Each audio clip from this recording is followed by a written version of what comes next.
జిగటగల ఊబిలో పడి ఉండగా నా అడుగులు స్థిరపరచి నిలిపితివయ్యా.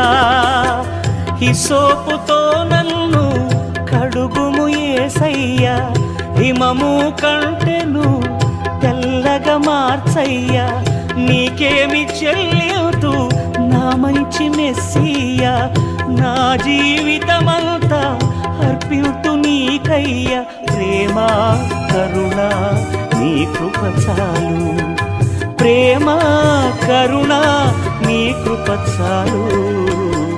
చాలునయ్యా చాలునయ్యా నీ కృప నాకు చాలునయ్యా, నీ కృప నాకు చాలునయ్యా.